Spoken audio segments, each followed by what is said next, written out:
Fill her up. You're listening to the Gas Digital Network.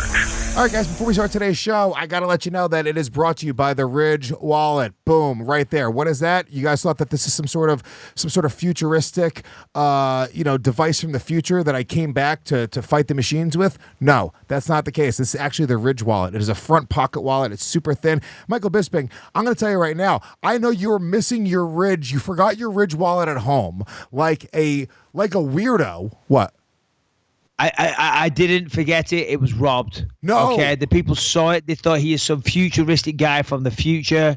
Okay. He's like some modern Casanova, some James Bond figure, if you will. They were like, we have to have that wallet. You know, yeah. I left the wallet and I made it out alive. Yeah. Well, you know what? At least you're alive. At least we have you for another day and another episode of Believe You Me. But you guys, let me tell you something. You want to have a Ridge wallet. It's really cool. I have all my cards right there. I just pop them right up. You don't have all these extra pieces of paper in your pocket, a big lumpy wallet that you're sitting on. This is very sexy. When you pull it out, there's a woman behind the counter at a place you're going to go pay for something at. I'm telling you right now, automatic panty dropper, almost guaranteed. Every single time I pull this out, women say, "Do you just want my panties?" Well, that's disgusting. Okay. And then we don't want to hear that. And the listeners don't either. Essentially, not the viewers. They definitely don't want that image in their head. But if you want a smart wallet, you want a modern wallet, you want a sophisticated, contemporary design, sleek carbon fiber, minimalistic, we got you covered. It's very, very simple. All you got to do is go to ridgewallet.com/BYM. Use the code BYM, link in description. And what will that do, Lewis? If they use the code BYM, let's say they're a smart guy. You know, they've got their head screwed on. They know what they want out of life. They're a go-getter. They've got their shit together, and they go to ridgewallet.com and they use this promo code BYM. What does that get them? Not only do you get the warm, fuzzy feeling that you're helping out the Believe You Me podcast, which is worth it. That's basically a priceless experience, but you also save 10% off your entire purchase. It's madness. Absolute madness. Ridgewallet.com, promo code BYM. Save 10% right now. Let's start the show. Conceive, believe, achieve. Shut the f*** up. And new undisputed UFC middleweight champion of the world,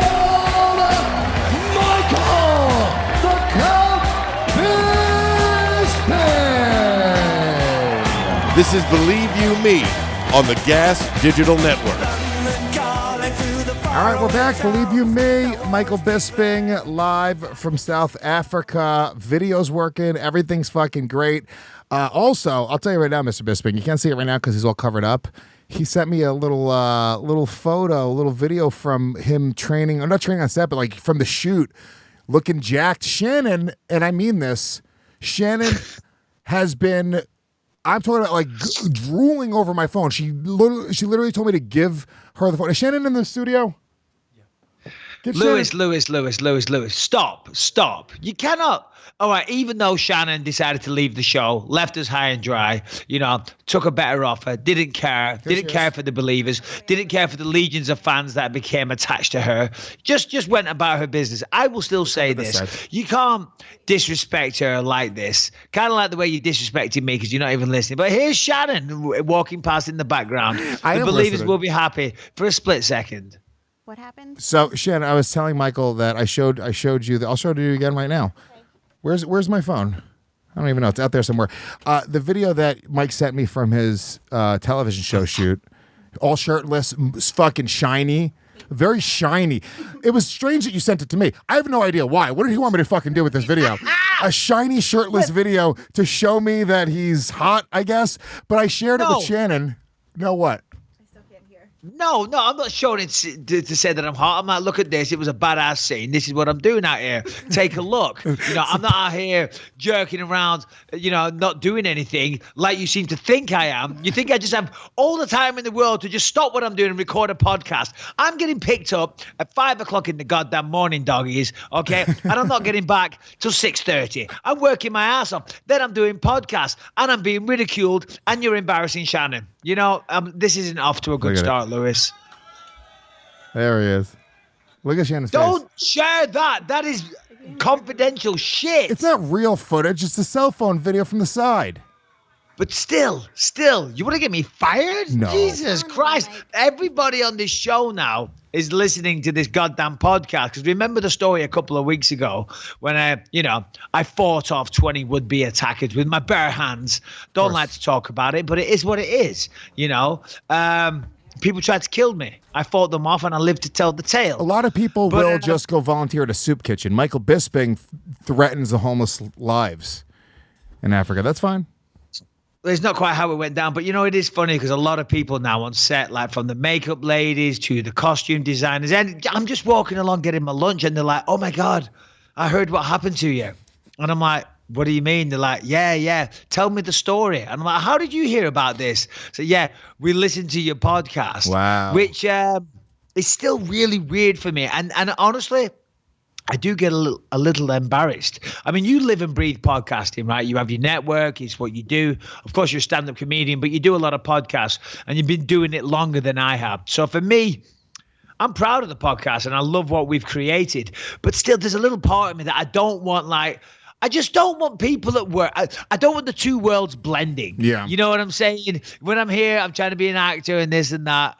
And then they go, oh, I listened to your podcast last night. And I'm like, shit, you listened to that when I was just spouting bullshit out of my ass? No, it's not for you. It's for MMA fans and maybe a slightly broader spectrum. You know what I'm saying? Yeah, I mean, I understand that. I get weird with my son because I say crazy shit on podcasts. I do these shows that we try to do really edgy, fucking offensive things. This is very mild. People think this is an edgy show. Go listen to Legion of Skanks. You'll figure it out, right? And we definitely toe the line. But me and you, for the most part, I think this show is actually probably the realest version of who I am. You get to actually see my legitimate opinions on the world and fathering. I'm not always trying to be on this show. I'm trying to just talk with you and have a good conversation. But I get concerned that my son one day is going to grow up and there's all these crazy jokes that I made and these words that I would tell him that he can't say. And I would say, it's that's the concern with me. But everyone else in the world, I mean, it's just sort of like, I don't know, the podcast has become sort of who I am, and being a podcaster. And I think for the most part, you should be proud of that. I mean, who you are on this show, I think that's really close to who you are in real life. I don't think you put it on too much. You're very, no. I don't think you overthink it. This is why you're good at podcasting. You're not thinking about, oh my God, I got to get this angle and I got to make it look this way. You're very honest. And I think that comes through on the show. Well, thank you very much. I appreciate that. And you're right. And even though I wasn't going to talk about this, this kind of seems like a natural segue. And I know at the start of the show, we try and keep it very, very silly and jovial. And we kind of talk out of our asses, and just have a laugh. And that's what's fun about it, because we get into MMA now, probably, I don't know, a third or even halfway through the show, because that's what this show is about. It's an MMA-driven show, but people seem to, and I personally enjoy just shooting the shit with you and having a laugh. But the thing is, when you do that, because I don't take myself too seriously, anyone that's listened to this show knows that, things just come out of my ass, and I say things. If I think it might be funny at the time, I say it. Sometimes it is. Sometimes it's not. Sometimes it hits the mark. Sometimes maybe it comes out a little dumb or sometimes a little offensive, And last week we were talking about a number of issues, and one of them was the transgender community came up for a second there, and I spoke about a friend of mine who's a transgender lady, and she sent me a text actually, and she was totally cool. She was not offended or anything like that, but she gave me some food for thought, talking about how, teen suicide in the transgender community is very, very high. And we spoke about it and stuff. And she's going to come on the show one day. We're going to talk about that stuff. But anyway, don't want to get too deep right off the show.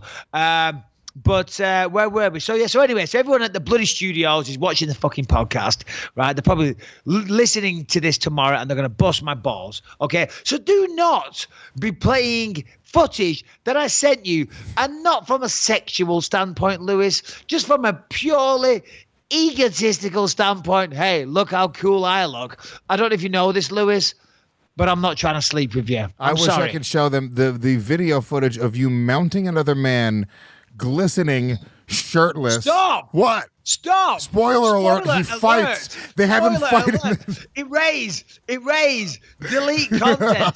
Get one of those Men in Black things. Look at it. Look at the light. Shine a light. Boom. You don't remember a goddamn thing, doggy. Okay? Michael Bisping was booked for a fighting show, and he fights in it. No way. Yeah. Okay, fair enough when you put it like that. But do not be giving away any more spoilers. No more okay? secrets. If you look at my surroundings, Lewis, I'm now in an apartment. I've been upgraded, if you will. Although, and it is an upgrade, it's a very, very beautiful apartment. It's on the waterfront. I have a balcony. I have a big kitchen, 2 bathrooms, nice bedroom. Ooh. And it is an upgrade for sure. But it is also an apartment, you know? And I liked being the hardworking man that I am, Lewis. As I said, I'm leaving the house at 5 a.m. I'm getting back at 6 or 7, even 8. But guess what I'm still doing? I'm still going to the gym, still working out, still doing the podcast, still keeping in touch with my kids, being one hell of a father, Lewis. That's what I'm doing. Yeah. But what I'm not doing and what I don't have time for is to clean up. At the hotel, I would walk in my room every day and it was like, the fairies had been in and cleaned it up. It's like I'd never been there. My laundry was folded. My coffee making facilities were refilled. There was spare water in the fridge. The bed was made. You know, all the mess was done. And now I'm fending for myself. Terrible. And it's not a pretty sight. If I spun this laptop round, you would see a plethora of dirt and dirty underwear and all kinds of stuff, Lewis. Yeah, no, I'm the same way. I have a real problem with just getting into the habit. And when you have a woman to depend on, right? So you sort of just go like, all right, well, I have that. You don't massage that area of your life and you don't figure out how to make yourself better in that area of life, especially if you're married for a very long time. You've had Rebecca for 20 years to depend on and to... you don't even realize how much shit you just kind of leave around, right? I know what's going on. You know, me and my chick, we recently broke up and, very, very amicably. She's great and she's awesome, but she just moved out and now I'm, for the first time in years, on my own, like in a place. And I have my son, he stays with me a few nights a week. He has his own bedroom, but this is like literally like I have to do everything. And I hired a cleaning lady. Fuck that.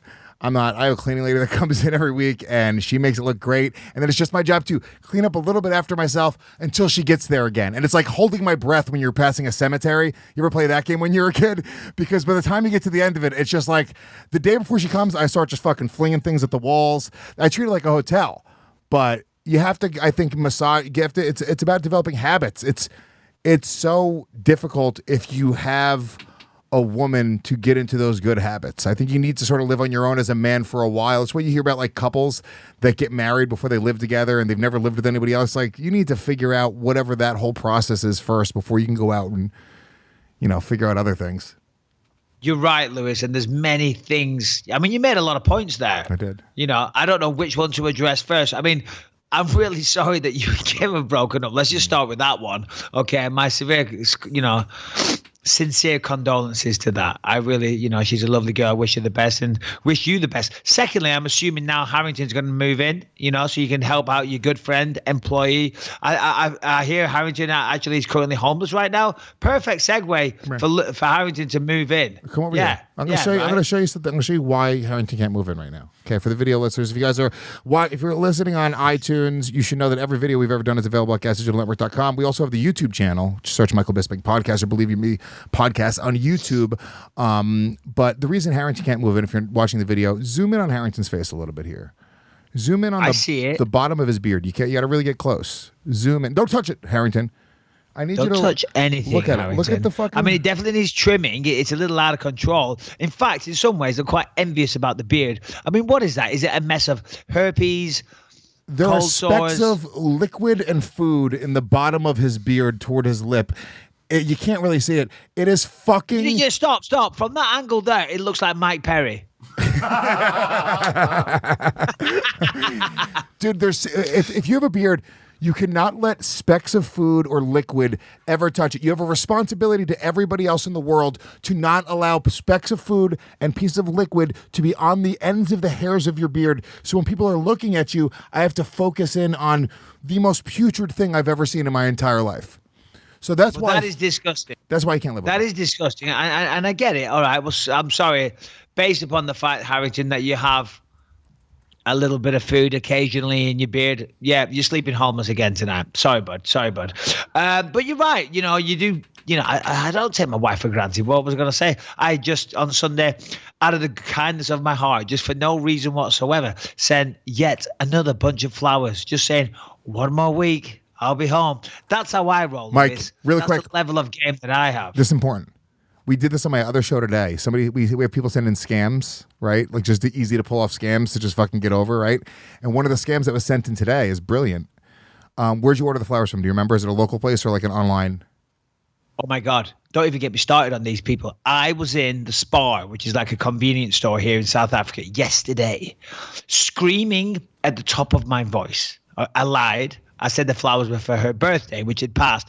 I paid extra money to have the flowers delivered on the Sunday. I was having one of those days. You know, I wasn't working. I wasn't busy. I hung around this empty, soulless apartment that has no coffee making utensils, no water, no laundry service, no nothing. You know, You got to go down to the river and pick get up a my own empty bottles of water on the floor. I'm looking at one right now. It's been there for 3 days. Mike, it's going to stay there. Now it's kind of like a point.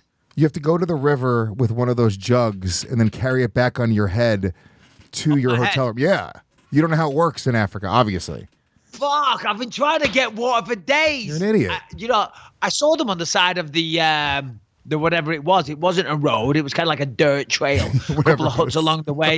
You know, there was some genuine rhino tusks for sale. I was going to buy some, but I don't like to, support the poaching around here. Of course. Fuck, now you got it. That's what it is. So here we are now being offensive and quite possibly racist. It's not offensive. We're just being culturally, aware.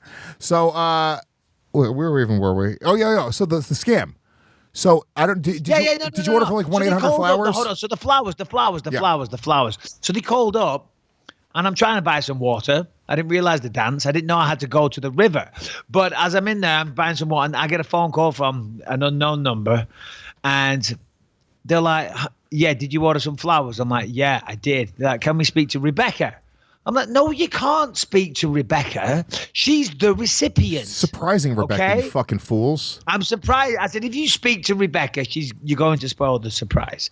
And then they kept going on. 3 or 4 phone calls. And, listen, I have this little mantra on my phone, where I've got to stay calmer and be a better person. And at the end of the mantra says, don't allow other people's don't allow your emotions to overpower your intelligence. Well, I was definitely allowing my emotions to overpower my intelligence. I'm stood in the middle of a supermarket in Africa screaming at some person on the phone. Okay? Morons. Yeah. So there was where I got the flowers from. Tell me about the scam. Well, where was that phone yesterday? We got on fucking Skype with your saying. Oh, shit. So I'm not going to get going. So I'll tell you the scam. If you order from like 1-800 flowers, or what was the actual flower place, Harrington? What was it? Proflowers.com. Always order from Proflowers because they have a policy. Call them up, and for whatever. Oh, how much are Proflowers paying us for this ad? Nothing. No, I'm sorry. Do not order from Proflowers, anybody. Listen to me. Unless we have a code. Use the code BYM for 10% off your order. Other than that, Proflowers don't get shit from me, doggy. We're but go ahead. scamming Proflowers. We're scamming them until they start fucking giving us money for ad reads. So this is what we do. This is how we get advertised. Honestly, we reverse it in. We hold them hostage and we say, you don't want to fucking advertise with us? Well, guess what? Now we're going to teach our fans how to steal from you. So if you order from Proflowers and you call back for any reason and say, hey, those flowers came, there was 2 of them were, really, withered, or one of the flowers didn't bloom, it was supposed to bloom, it didn't look good, they will just send you the order again. They'll send you a brand new order. So you can get Rebecca another thing of flowers in the next few days. She's like, holy shit, Michael Bisping, he really loves me. 2 flowers in 1 week for no reason. So if you call 1-800 flowers, Proflowers. 1-800 flowers? Proflowers. Oh, Proflowers. If you call them and say, listen, Thank you for the prompt delivery service, but my flowers turned up looking like Moby. Yeah. Okay. Like They Moby. turned up looking like they subscribe to Vegan News Weekly. Okay. They're very wizened. They're pale, and they look like a good gust of wind may snap them in half. Yeah. They'll send me a full-blown Tyson Fury. Yes. That's pretty good. Oh shit. Yeah, they will. That's that's solid right there. That's good advice for or if you want to send your daughter flowers. She's like, "Mom got flowers." I mean, listen. I get what you're trying to say. Me personally, I'm a hardworking man. I work hard, and I like to support independent commerce. A good service, I like to pay them. I don't like to rip them off, Lewis. I mean, call me old-fashioned. Call me what you will. Call me a stickler for the rules, which I'm not. But, if somebody gives me a good service, I like to tip well. I just sat down at a restaurant down there. I made the server's life. I did. I made his day. I gave him 160. The bill was 360 rand. I gave him 520. So it was 160 rand tip, right? Which sounds like a lot. It's not. It's about $10. The guy... Oh my God! The smile from ear to ear—it was crazy. He was so happy. You made his You're life. the type of guy. I made his day. I'm saying he followed me out the place, going, "Hail, Prince Michael from England! Oh my God, we cannot wait to get you back here one day." And any homeless people What's in an Wakanda that try to mug him has me to deal with. That's what happened. He has a He thick- heard the podcast as well. Was he from Bombay, India? That was it was a little more of an Indian type accent. Thank you to Michael Beef Bisping. jerky? You want some beef jerky, man? Come on, bro. It's funny is you can't do an Indian accent when you try, but when you try to do an African accent, it either turns into George St. Pierre or an Indian man. He did not say, "Are you intoxicated, Michael?" And I cannot even do my George now. I don't know what is going on. It's been a long day. I don't know what. He's fucking turning into Pepe Le Pew. I like it. Jesus it's like Christ. a morning show now. We're just doing voices, silly sounds. It's fucking incredible. Yes, this is podcasting at its finest. Hell We yeah. know this. Everybody knows what they're getting. All right, let's take a quick second to hear from our friends at Blue Chew. If you like sex, you're going to love Blue Chew. BlueChew.com offers men a performance enhancement for the bedroom. Wouldn't you like to last a little longer, Lewis? Go a few extra rounds, perhaps? Well, at BlueChew.com, you can get the first chewables with the same active ingredients as Viagra and Cialis. Chewables can work faster than pills. In fact, up to twice as fast. The chewables from Blue Chew can be taken on a full or an empty stomach. Online physician consult is free, so it's cheaper than the other two, Viagra and Cialis, and it only takes a few minutes to connect with BlueChew.com affiliated physicians, and if you qualify, you can get prescribed online quickly. So no in-person doctor visit, no awkward conversations saying, you're not performing well, no waiting in line at the pharmacy. It ships direct to your door in discreet packaging. Lewis, tell them about your personal experiences. I love it. I'm gonna tell you right now. Every time I have sex, I try to use a Blue Chew. I sneak it in. When I pretend to cough, and I'm like, then I chew it up really quick, about 15 minutes or so before we're gonna hook up, because it is it is really the best way to describe it, a performance enhancement drug. If this was MMA, guess what? I would be on the banned list, and I don't think I'd be getting a $27 million settlement either. This would be specifically real deal. I cheated. Sorry, you caught me. Hands are up in the air. Boners up in the air. Everything's up in the air. It makes you feel like a man. It makes you feel like the man. I really do love it. I'm not lying about this. This is not bullshit. People know me in my real life. I really do use Blue Chew regularly. It's changed the game. So you got to use it as well. Mike, we give it to him for free. We're giving it to him for free. Yes. Well, listen, that's what we do here. Do you know what I mean? We got to hook up the oil believer. So here's a great deal for you. Visit BlueChew.com. Get your first order free when you use the promo code BELIEVE. All you got to do is pay $5 shipping. So go to Blue Chew, BlueChew, BlueChew.com. Promo code BELIEVE. First order free. Just pay the shipping. And again, you are very, very welcome. Now, where were we? So you're living by yourself now, Lewis. What is the one thing you think that you'll miss the most of not having a woman around, other than the obvious that you need Blue Chew for? You know what I mean, I guess, obviously having vagina a few feet away every night is pretty nice. Please don't be crude. Don't be crude. I don't like it. I said fucking vagina. It couldn't have been any. I went through 80 or 90 other words. Wow, my mind's not working today. That's as clean as I can get. That's nice. Obviously, having a woman's touch, but it's a good thing. Here's what my chick taught me in that time, which was good because it was a timing thing, right? So when I got with her, it was a couple years ago, and I was in the past couple years, I've jumped up a couple levels in terms of things that I have going on and things that are going on in my life. So when I met her, I had a roommate. I was in a roommate situation. I was just in a different place, and now I'm. So when she came in, she really helped me set up the apartment. Very nice, having a woman's touch. And now that I sort of have that, I don't want that to go away. I don't want to lose like having a nice place and nice things. Like I had a fucking box that my nightstand, that I was using as a nightstand for my lamp next to my bed, because I was like, what the fuck? I got a box. Why would I get a table? Who would ever buy a table? Lewis, I'm hearing a lot of negative things here that I can't not comment on. A lot of regret. You just said, well, I don't know. Couple of years ago, you've moved up the social ladder. You're a highfalutin, big-time comedian, podcaster Louis now. J. Gomez presents LouisJGomez.com. You got to lose the extra baggage. Yeah, of course, at one point you needed somebody around you to tidy up, to pick up after you, to do the menial tasks in life that perhaps only a woman would be happy doing. Okay? Yeah. But now the man can afford a cleaner. All of a sudden, he's sharing that bed alone. He's turned into the Bachelor. Jesus, yeah. Lewis. And I really liked Kim. Shame on you. No, Shame on you. First of all, I love Kim. She's an incredible person. She's a very, very good friend of mine. She still lives right near me. She's very close with my son. It's a different thing. When you have a kid and you introduce somebody to your son, you are crossing a different threshold. It's not as simple as just dating. It's not, for me anyway, I'm not one of these guys. Nobody has ever been introduced to my son. No other woman ever has been introduced to my son. I would never, that's something that I had to really consider. And yeah, obviously, we're obviously going to remain very close friends. She's awesome. She's probably a date style bender now. Good for her. Yeah, Adesanya's going to be creeping. Hey, Adesanya's going to be creeping into the sliding. Sorry, is the expression, into those DMs. Okay, yeah. He will. And he should. Let me tell you something. If my ex starts dating Israel Adesanya, God bless her fucking soul. Good for her. Good for her. Future legend Israel Adesanya. What? I've never been more impressed with a middleweight.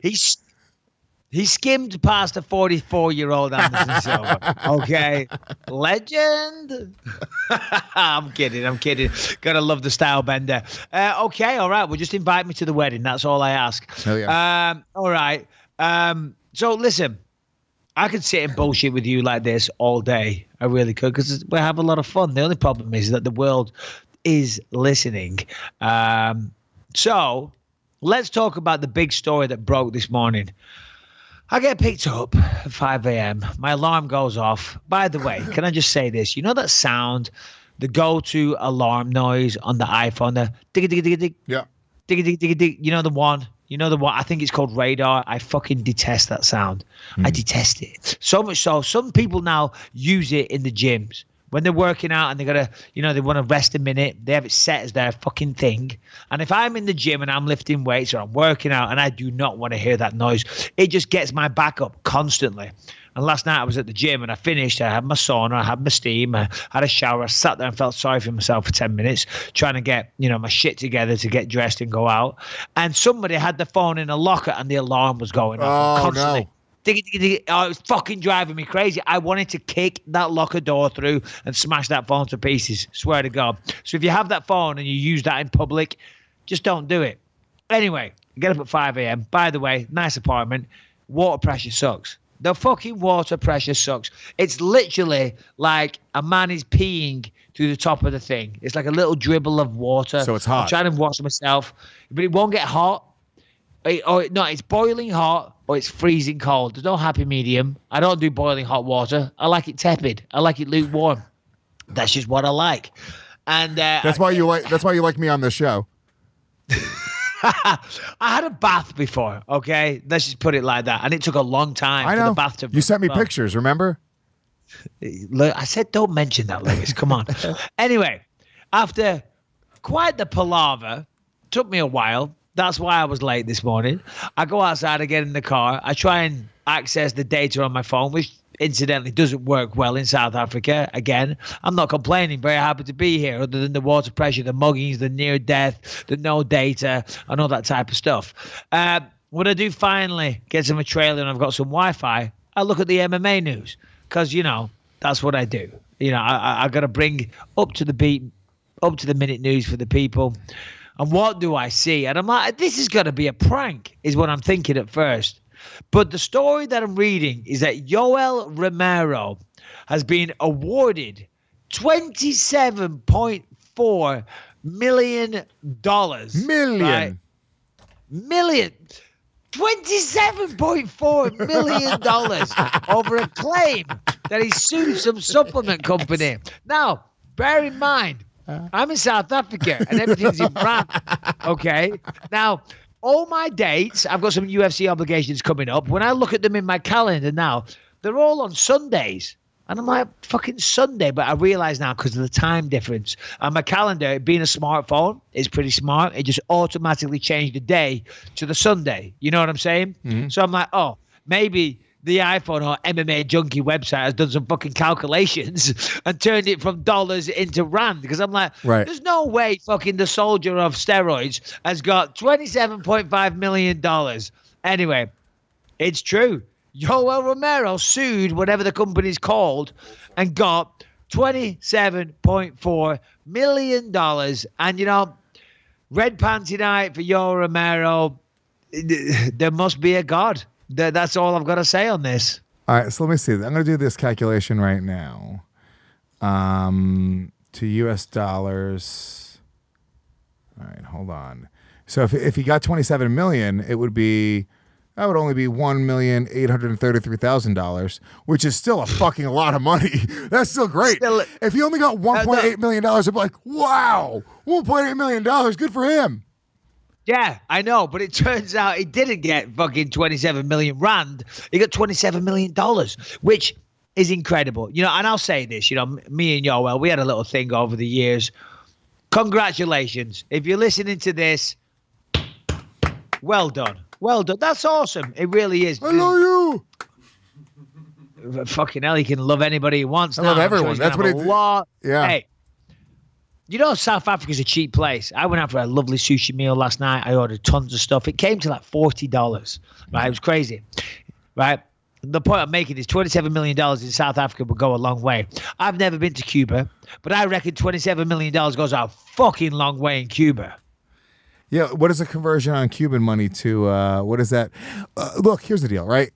And maybe answer me this question, Michael. I don't care where you convert it. Yen, dollars, pesos, pounds, whichever way you fucking slice it. That man is a rich man. Never has to fight again. A day again in his life. If he does, well done. I salute that. I'm happy for the man. Let me ask you a question, because for me, what I take away from this is that he probably had a tainted supplement.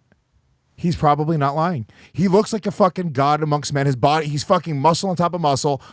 But I will say this, if that was the only time he's ever been caught, I will say that nobody gives up $27 million without a big old fucking fight. And for him to be awarded that much money, my assumption is they had some real hard evidence that he was fucked and his reputation was fucked. We've been trashing him and his reputation for years. We've personally been doing it. He's not wrong. He's not wrong in saying that was actually genuinely hurting his career, because we as major platforms calling him a cheat to hundreds of thousands of people that listen to these shows, millions sometimes. Lewis, I just want to point this out, and for everybody listening, this podcast is brought to you on the Gas Digital Network subscription, okay? Because what you're saying is we're liable now. He's going to come after us next. He's going to sue us next, okay? I'm sorry. I'm just an employee of fucking Gas Digital Network, okay? They pay me a check. You want to sue someone, Yoel? You sue fucking Lewis, all right? Anyway, listen, excuse me. You always got a team of lawyers ready to go. No, now for people listening, I feel like we're going to break this down. And maybe, Harrington, you can Google it. I read this morning that the claim comes into $3 million for loss of earnings, $3 million, I think, for defamation of character, and there was $3 million for something else. Altogether, that's $9 million. And in the state of New Jersey, $3 million, I think it was something to do with mislabeling or something like that. And then in the state of New Jersey, there was a reason why. I'm sure you'll tell me in a minute, Harrington. So they tripled it. Obviously, 3 nines is 27, and that's how they came to the number. I mean, so my God, I mean, $27 million. I mean, it's incredible. The guy could never fight again. I guess the interesting question is, will he still fight? I honestly believe he will, because you know what $27 million can do for you, Lewis? It can do anything. It can do anything. You can buy whatever you want. You can buy houses. You can buy cars. You can buy women. You can buy businesses. You could start businesses. You could start your own brand of I love you shoes. He can shut down Gas Digital with 1/27th of that. He can go here, and we're gone. We'll never do a podcast again. Do you know what you can't buy with all that money, Lewis? What? The UFC middleweight championship of the fucking world. Bow, bow, bow, bow, bow, bow. And I'm joking, but but in all honesty, I think he will still carry on fighting because, you know, that's his identity. That's who he is. He's a true competitor. Of course, he went to the Olympics wrestling. I think he got a gold medal, if I'm not mistaken. Any man that is cut from that cloth, I think he's still going to fight. Now, he's getting older. He's no spring chicken. Maybe we'll see him have 1 or 2 more fights. But again, I'll say it. Listen, I always said that he was a cheat. Of course, when a man tests positive for steroids, well, there you go. There is the smoking gun, you know, and he always claimed a tainted supplement. All right. Obviously, he's gone through a trial, he's gone through a hearing, litigation, all that stuff, and they found evidence to support that. Apparently, they didn't label. It wasn't on the label all the ingredients. There was some stuff that wasn't labeled. So because of that, you know, he failed his drug test, and therefore they're liable. So they sued them, and it worked. So rightly so. Harrington? Well, yeah. I'm still gonna say he fucking used something at some point. I'd say, but don't sue me. Allegedly. So, Mike, just to clean that up a little bit, that other $3 million to bring it up to 9 total was for emotional damages. So I think that's where you guys fall in. And then, yeah. We cause emotional damage to Yoel. And then it's the Consumer Fraud Act in New Jersey. So because the consumer was deliberately defrauded by a company, like that's what they found in this, he's awarded triple the damages. So $9 million total, triples up to $27 million. Jesus Christ. And I'll say this. Was he residing in Newark, New Jersey? Is the company based in Newark, New Jersey? Because if not, they were really fucking smart to file that lawsuit in New Jersey. Very where smart. That law was there, where you get it triple if you're awarded damages. I mean, if that was just a lawyer move, God bless their souls. If they just were able to manipulate the system and go, oh, yeah, we know this little loophole right here. Yeah. Mike, really quick, talk to us a little bit about Robinhood, which I just downloaded. You advised me to download this app. What is it? Well, here it is. Robinhood is an investment app that lets you buy and sell stocks, ETFs, options, and cryptos, all commission-free. While other brokerages charge up to $10 for every trade, Robinhood doesn't charge any commission fees, so you can trade stocks and keep all of your profits. Plus, there is no account minimum deposit needed to get started, so you can start investing at any level. The simple, intuitive design of Robinhood makes investing easy for newcomers and experts alike. View easy-to-understand charts and market data and place a trade in just 4 taps on your smartphone. You can also view stock collections such as the 100 most popular. With Robinhood, you can learn how to invest in the market as you build your portfolio. Discover new stocks, track your favorite companies, and get custom notifications for price movements so you never miss the right moment to invest. Robinhood is giving listeners of Believe You Me a free stock like Apple, Ford, or Sprint to help you start building your portfolio. So, sign up today at believe.robinhood.com. That's believe.robinhood.com. You're welcome. All right, let's get back into the show. There's a whole other side to this as well, which, you know, and by the way, I hope he gets paid. I hope he gets his money. I hope he goes away He has a family. I don't know if he's married, but probably got good a for him bunch and of good kids. for his management team as well. They obviously all had his corner from day one. I saw some of their posts. Fair play. Listen, all's fair in love and war. I know we had our fucking beef. It wasn't even really a beef. I've never actually had a conversation with Yoel. We were competitors in the same division. I was the champion. He wanted the belt. It's fair enough. It's all good. You know what I mean? And as far as I was ever concerned, it was just a bit of fucking tongue-in-cheek, a bit of bullshit, a bit of hype, a bit of selling fights. Okay, turns out Cubans don't like it when you rip the flag up. I say get over it. Fucking relax, man. Well, you But also either have way, to learn. I mean, if I had to guess, my assumption would be that you'll likely never rip up a Cuban flag again. And sometimes you have to make mistakes in order to correct yourself. I don't know. You put me in that position. I'm telling you right now, you put me in a position. You put me in a position. If you put a where there's Cuban flag. If you put a little. By the way, let's just clarify. It wasn't a Cuban flag. It was a little cocktail stick with a little paper flag on that resembled, or in the design or the likeness of, the Cuban national flag. That's what it is. It's a flag. It's just because it was made of paper doesn't mean it was a flag. It was a mini one on a cocktail stick. It was like an accoutrement for a cocktail. Now, if there was a Cuban, if I had said flag, and by the way, let's take Cuba out of this. If I had a Puerto Rican flag, You wouldn't. I'll get it.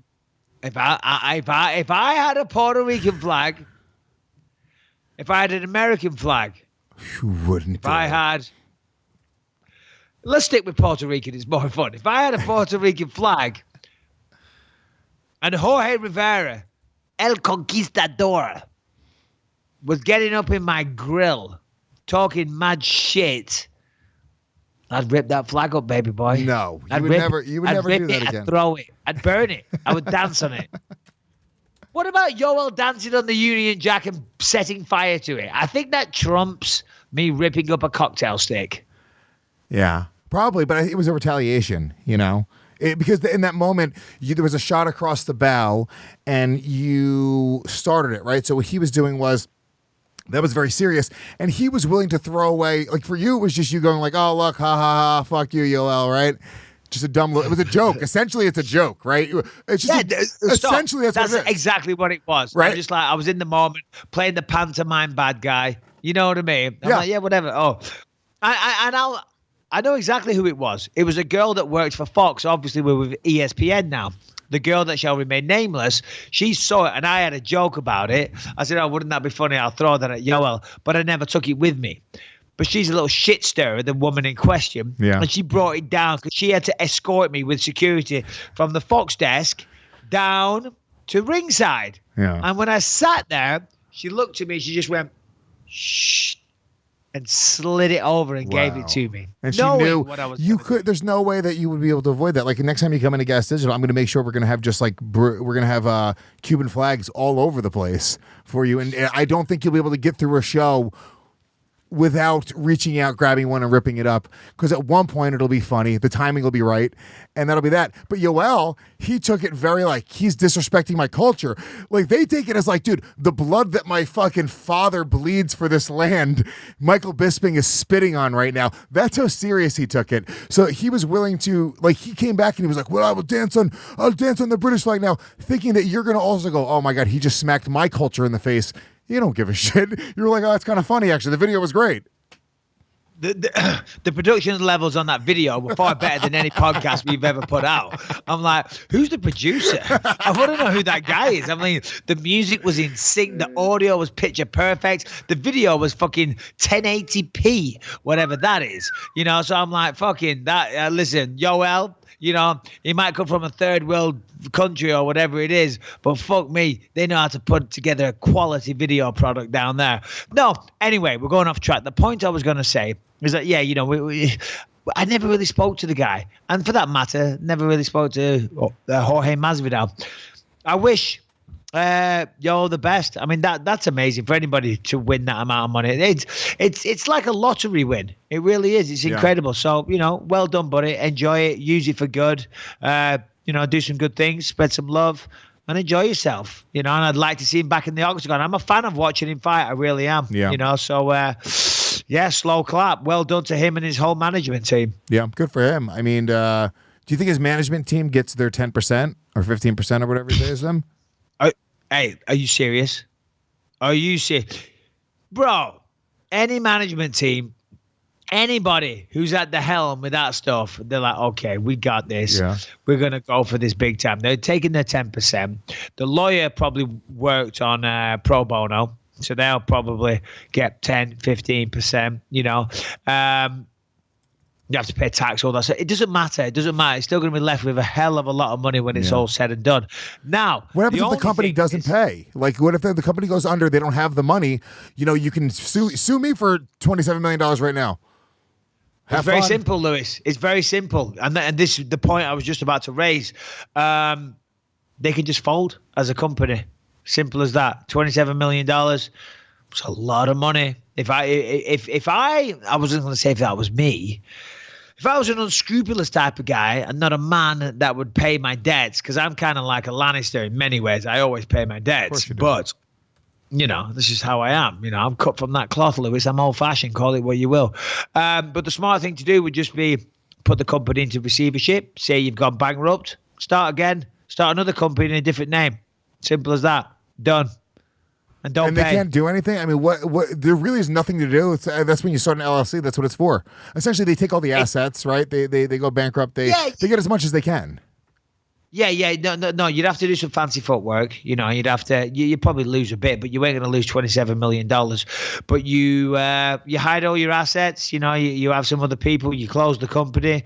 You say you've got no more money. You know, I mean, it depends. It depends how smart they are. It depends how financially sound they are, not in terms of the amount of money, in terms of the amount of business acumen, financial planning, all the rest of it. I don't know the company.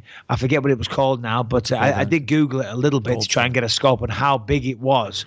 I mean, if this is a huge company, let's say like, you know, a MyProtein UK, you know, or Ultimate Sports, you know, all these massive protein supplement companies, they make a lot of money. So if it's one of the big players, it's probably best for them because they got all the brand equity, you know, to just pay it and move on. But that said, you'd lose consumer faith if you buy a product and then it's out there in the news. Hold on, I don't know what's in this shit. It's done. So you might as well close the fucking company anyway and restart it in another name and save yourself $27 million. Yeah, Gold Star Performance Products. They are based out of New Jersey. And they're based out of New Jersey. So just happen to be lucky. Well, look at that chick's ass. Good for them. I want to keep on being. So that's why they filed in New Jersey. That makes sense then, because the company's based in New Jersey, so they had to file there. And it just turns out, that law was there where the money is tripled. So that was good. Good for them. Good for Yoel and his team.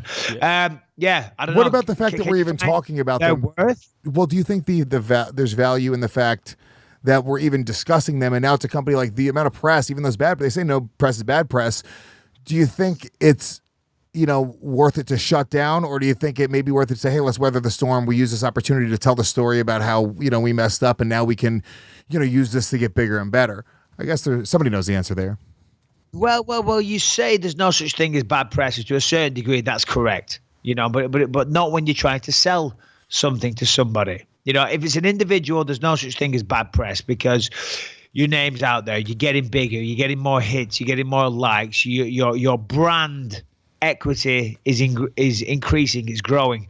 But if you're a company that's selling things, and the press is basically saying that this company has garbage products, this company sells you something that is not what it says on the tin, then that's bad press. That's really bad. If it says, listen, the press is we had to pay somebody $27 million because we bought this shit. Hold on, what am I saying? I'm going out there and I'm buying all of their products right now in the hope that they fuck me as well. So you're right. Or worst case scenario, expect their website to do a ton of traffic right now. Probably. Or worst case scenario, you end up looking like Yoel Romero and be like, what? I did it clean.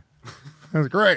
Look at this. It's unbelievable. It's completely clean. You know what, Mike? Here's my problem with you, though, is you talk a little bit too much shit, and I just got to let you know that I got no respect for you or the Union Jack. Oh, you see that, bitch? You see that? That's right. Ooh, look at that. I know you, Michael. I know you. Harrington's got to clean that up.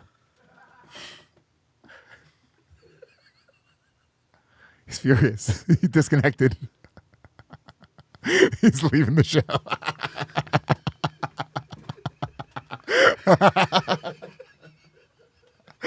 It's the last believe you me ever. I was just pouring water on his computer for the audio listeners. Apologize. I will never On apologize. behalf of Her Majesty, Her Royal Highness Queen Elizabeth II. That was a low blow, Louis. Did it hurt? That was a low blow. How did it feel? Now you feel like Yoel, right? Except there's not $27 million at the end of this rainbow. No, it didn't hurt. No, it didn't hurt. But I'm like,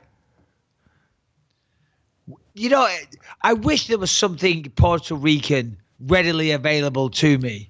You know, but unfortunately, I mean, you're not exactly known as an exporting prowess throughout the world, are you? In fact, I guarantee, I will bet you $27 million.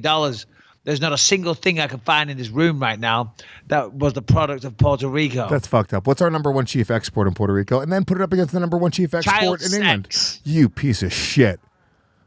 I bet you that I will bet you right now we have a better number one chief export than England. Whatever it is. Are you fucking serious? mangoes or something. I don't know, it's gonna be something fucking delicious. Okay. England's gonna be like maybe bananas. England's Bananas, perhaps, number one chief coconuts, export is like tapestries for the wall or prisoners. Yeah. Your number one export is immigrants. To wow. America. First of all, they're fucking Americans. It's an American Commonwealth. You fucking foreigner. How about that? Get the fuck out of my country. Go back to your country. Whoa. Huh. Hey, I'm a legal fucking permanent citizen here, bro. Okay? Don't make me get my green card. Closed borders, baby. That's what I say. As a Puerto Rican, I personally say closed borders. We got to get these fucking British people out of here. What is the number one chief export in Puerto Rico, Harrington? How does it take you this long? We've been riffing for 4 minutes, and Harrington had to Google 2 fucking questions. Because Puerto Rico doesn't export much, Louis. Shut the fuck up. Yes! That's my fucking point entirely! What's the number one export in England? You fucking dickface. Machinery. Well, Machinery, just machines.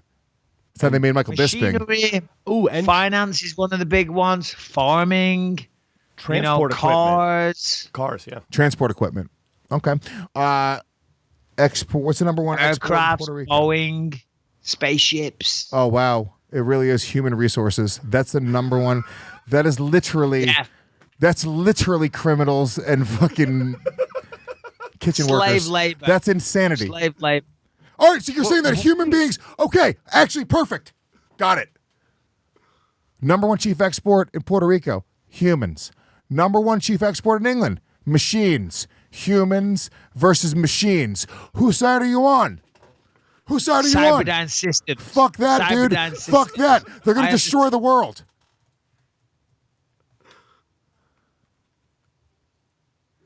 I feel like you're hiring illegal immigrants at the studio and to clean your house. 100%. In your fucking mind? Why would I pay full? Why would I pay the full amount when I could hire a person illegally to do it for a fraction of the money? Duh.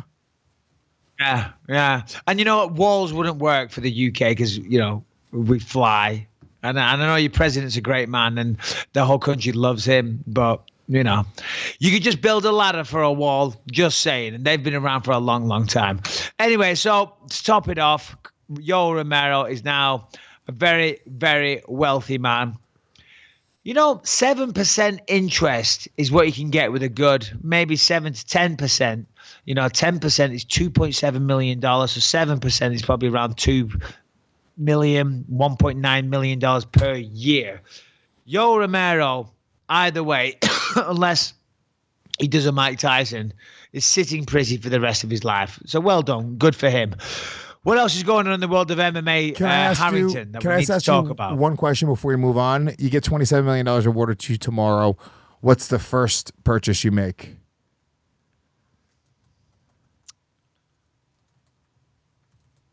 Nothing for me.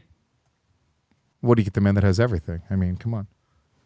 No, nothing for me. I'm very content in my life. I'm not saying I'm the man that has everything, but I don't really want, I mean, I'm a simple man, Lewis. I don't need, I don't know, maybe a nice new car. You know what I mean? Something pathetic like that. And that is really pathetic. I'd use it to, if I was one of these guys that had billions of dollars, I'd fill my time by doing good. I'd go build some wells. I'd jump on a plane right now. I'd fly an hour north, and you wouldn't see me for a while. I'd be digging wells. Okay, I'd be building schools, creating infrastructure for the people that really need it. I'd be like, you see that $27 million? I'm a real man. In fact, I don't even want it. Give it to Oxfam. Give it to the needy. Okay, give it to the children of tomorrow. And Yoel, if you're a good person, Yoel's gonna do the same. I don't even need to say that. Yoel's gonna give it to charity. We all know this. I mean, that's the right thing to do, right, Lewis? Yeah, he's got everything already. He's already very wealthy. He's a UFC fighter, great condition, very famous in his home country. He doesn't need the money. You know who needs it? The children of Cuba. How many homeless children in Cuba? All of them. Exactly. Yep. And what about Puerto Rico right now? I mean, that's in a terrible, shocking state that America isn't helping with. I know. Devastated. If he doesn't fucking buy paper towels for Puerto Rico, if that piece of shit doesn't spend at least $3 or $4 million on paper towels for Puerto Rico, I have no respect for him.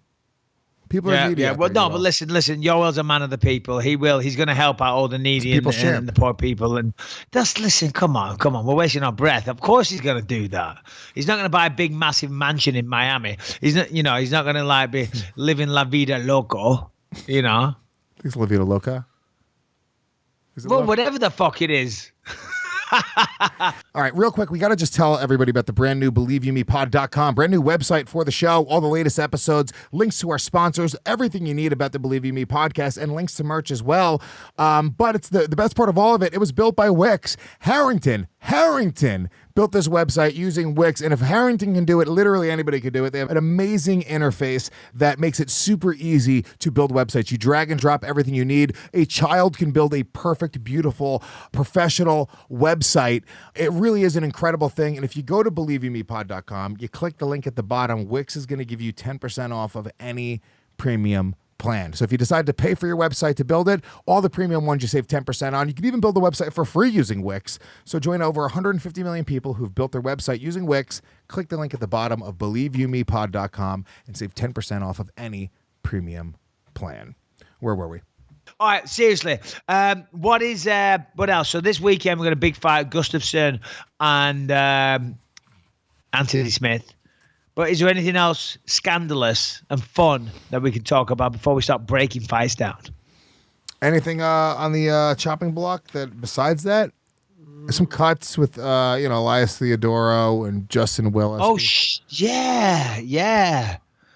Go on. Who got caught? I mean, again, not to flog a dead horse, but I've been working really hard, so I've been scouring the internet.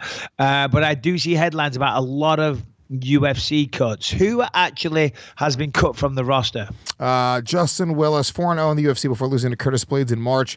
According to Ariel Helwani, Willis was asked to take a fight against Walt Harris and could not agree on a fight date. Apparently, he was trying to lose the gut. Bring this picture up. Bring up Justin Willis's gut that makes him unfriendly as a draw. And Dana was not willing to wait and moved on from the man who beat Alan Crowder, Chase Sherman, and Mark Hunt in his promotional farewell. Win over Mark Hunt in his last fight? Mark Hunt's last fight in the UFC, yeah. Wow. Oh, okay. Mark Hunt's last fight. Yeah. And it was a good fight. It wasn't bad. I mean, he beat Mark Hunt at his own game. He outstruck him on the feet. He outboxed him for the most part, pumped the jab a lot. But still, Mark Hunt, as we know, is a devastating striker. So that's an interesting one, especially given the landscape and the depth of the heavyweight division. Elias Theodoro, that's a hard one. I mean, you're talking about his gut there. I mean, Mark Hunt's gut isn't much better than Justin Willis's, even though Taito Avasa, who fights next weekend in Chicago, I'll be there for that one. But even though he was talking shit about Willis as well, because they were meant to fight ever since Willis beat Mark Hunt. Then Taito Avasa was going on about Willis's belly, and I love Ty. He's awesome. He keeps saying he'll do the show. We're going to get it going. But he's not exactly Mr. Six-Pack of the Year either. Right. You know what I mean? Yeah, none of the heavyweights are for the most part. I mean, Alistair Overeem's pretty fucking jacked. Who's a jacked heavyweight now? Like really, like ripped. Is there anybody even? Why am I having a blank here? I mean, I mean, for the Andrei Arlovsky back in the day was fucking ripped. Yeah, I mean, he was. We're talking pre-USADA, of course. Yeah. I don't know who is like a real physical. I mean, Stipe is a hell of an athlete. He's clean. Yeah, but he's not like jacked. He's just big. He's a really big, athletic-looking dude. You really look like mini Stipe, by the way. Or I shouldn't say that. Stipe looks like huge you. You look like mini Stipe. I'm throwing shade. Throwing shade left and right at this big. I look like I could be a world champion at heavyweight. I look like a man of the people. I look like a hard-working, blue-collar type of guy that would, save people from a burning building. No, I was saying that sacrifice my own life. I look like that type of guy. All right, okay, I'll take it. You look like you've been burnt in a fire.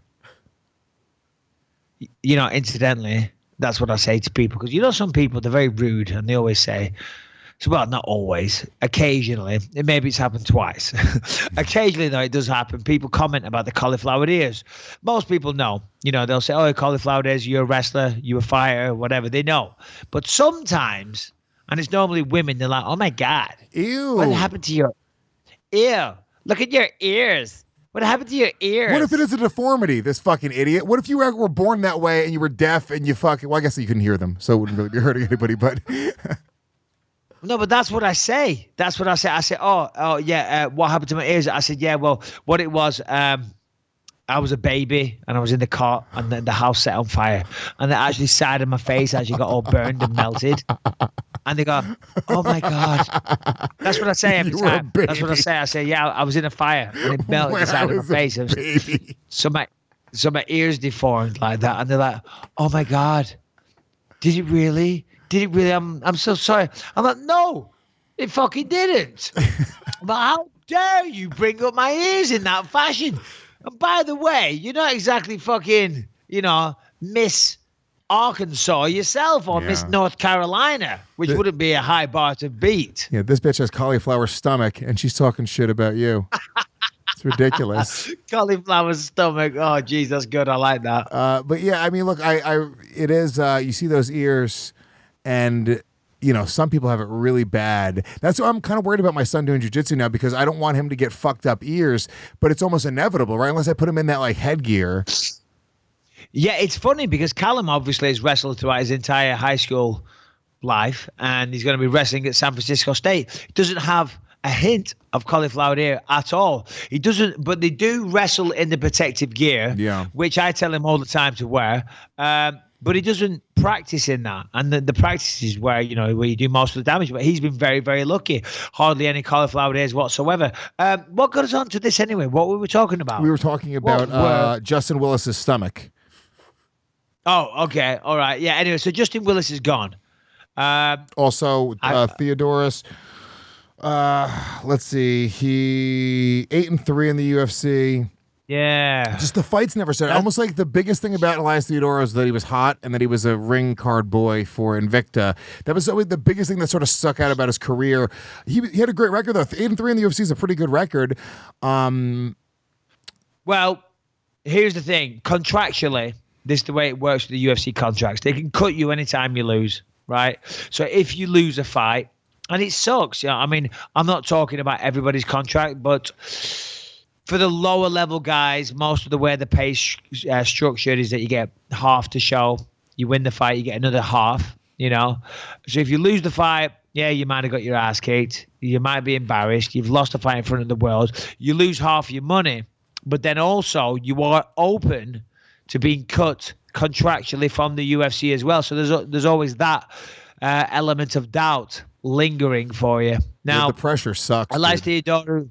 Yeah, tons of pressure as well. That was why, who was it that had a fight recently and when they won, they started crying their eyes out in the octagon? And I totally got it. It was because, the fucking pressure, man. I think the guy had lost 3 in a row, but it was an exciting fight. I forget who it was. Anyway, I'm going off topic. Elias Theodorou. Listen, I like Elias. He's a smart guy. He's a really, really nice guy as well. And when you speak to him and you spend time with him, it's impossible not to like the guy. So I'm going to choose my words really carefully. I mean, he lost his last fight. He's got a cerebral style. He's definitely a tactician. Is it the most exciting style? No. And I say that with the greatest of respect. I'm not trying to be an asshole. I'm trying to be as nice as I possibly can. Is he a tough nut to crack? Yes. Hence his record. He only got beaten up until the loss to Derek Brunson by Thiago Santos, and then there was one other that was good as well. Brad Tavares. So yeah, Brad Tavares. Pardon? Brad Tavares. Oh yeah, Brad Tavares, Thiago Santos, who's fighting for the light heavyweight belt, and then he lost to Derek Brunson. No shame losing to those guys, and of course he had 8 victories as well. Harrington. All those fights. But there's got to be an. He said all of those fights that he lost were decisions. And most of the ones he won as well. Can you stop? Why are you fucking whimpering your statements in? Step up like a man. Wipe your shitty mouth. Actually, just the no confidence off of Harrington today. Yes, and it was a 3-0. There's 3 decisions. Where's your confidence today? Is it because I made fun of your shitty mouth? Clean your mouth. It's not a big deal. We can move on. We're not dwelling on it, dude. I mean, look, I don't want to interrupt you guys' incredible conversation with little things like facts. I'm sorry. Listen, stop. You hear that shade? Stop. You hear the shade he just threw? I apologize. He said, I don't want to interrupt. Stop. Don't say another word. You get a chance to redeem yourself right now. Say it again, Harrington. Deliver the point with gusto. Like a man would do it, like a real man. A man with balls and ambition. And maybe a home. And a clean beard. Well, the point I was making was Elias Theodorou. No, stop. The point I was making. Wasn't it. The point I was making. You can do better. Yes, sir. Just say the point. Again. You don't have to say the point. Say it with ambition, with drive, like it's a point you really want to make. Or were you just trying to get on air for the sake of it? Go. The floor is yours. All 3 of those losses were by decision, Mike, but most of his wins were as well. Fast. Too fast. You want to come in with a presence, coming in at that speed, you're killing. Also, it's sending the message that you're nervous. The faster you talk, you're like, all right, this guy's fucking nervous, obviously. Yeah. So okay, listen. Pretend we're talking. We're talking about highfalutin stuff like we usually do. You think at the point, you look at the point, you're reading the point off the internet, and then all of a sudden there's a lull in the action. Anderson Silva's about to knee me in the face. The floor is yours. Go. Also, I got to say, Mike, side note, I was thinking about this. That knee of his is pretty fucking weak, right? We know the kneecap of Anderson Silva it's made of silly putty, right?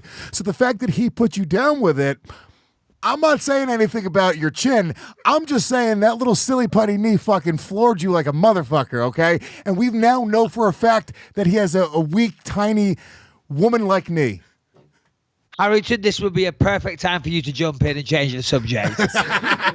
So Elias Theodorou was cut as well as Wilson Hayes, who fought Demetrius Johnson for the title just a couple of years ago. Harrington, I'm wondering. A little too slow this time, weirdly. I don't know. Now it's too slow. He's going to get faster. No, I am 100% getting together, to man. Listen, take the bandana off. All right, I'm insisting. Right, you're on camera. Take the bandana off. No, my hair take it looks off. so bad, Mike. Mike, come on. Take it off. Nah, take off the bandana. You wouldn't be part of the show. Take off the bandana right now. Take it off. All right, now, Jesus Christ, put it back on. Don't. Now, sit up straight. Please, sit God, up straight. take me off camera. Now, put a gun in your mouth. Sit up straight. Please kill yourself. Remove the food from your beard. No, do you know what he resembles now, Lewis? And we're going to back off. You know the movie, what is it? Oh, fuck me, I love it. The war movie. The Blob. Don't put... No, Full Metal Jacket. The guy that's about to blow his brains out. That's Harrington right now. Oh, you got to pull it up for my Instagram. We didn't. I didn't just show you that one time where you're torturing Harrington so much that who made that? It was one of the people on staff. Nate made that on staff. Pull it up in the meantime. We'll pull it up in a second. Harrington, go. But at the same time, go.